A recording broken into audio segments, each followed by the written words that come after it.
এমন একটা ছেলে যে নিজের স্কুলের বারিন্দায় গিয়ে ফ্রি ফায়ার গেম খেলতেছিল, কিন্তু তার টিচার যখন দেখে সে ফ্রি ফায়ার খেলতেছে তখন তাকে ডাক দিয়ে নিয়ে এসে বলে যে এই গেমটা তোমার জীবন নষ্ট করে দিবে, তোমার জীবনের আসল লক্ষ্য হচ্ছে শিক্ষা অর্জন করা। কিন্তু ওই ছেলেটা কখনোই এই কথাটাকে রাইট মনে করতো না।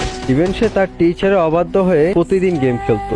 এটা নিয়ে তাকে তার বাসায় কমপ্লেন করা হয়েছিল। যখন কমপ্লেন করে তখন তার বাবা মাও তাকে অনেক মারধর করে, তাও কেন জানি সে গেমটা ছাড়তে পারে না। এন্ড একটা সময় এমন হয় যে তাকে বাসা থেকে বের করে দেওয়া হয় এই গেমসের জন্য, কিন্তু তাও সে হার মানে নাই। সব থেকে আশ্চর্যজনক বিষয় হচ্ছে মাত্র 1.5 GB র্যামের একটা ফোনে সে গেম খেলতো। আমরা যখন 2019 সালে ফ্রি স্টাইল নিয়ে লাফালাফি করতাম, সে কখনো ফ্রি স্টাইল খেলতোই না। সে সবসময় চাইতো যে আমি একজন টুর্নামেন্ট প্লেয়ার হব।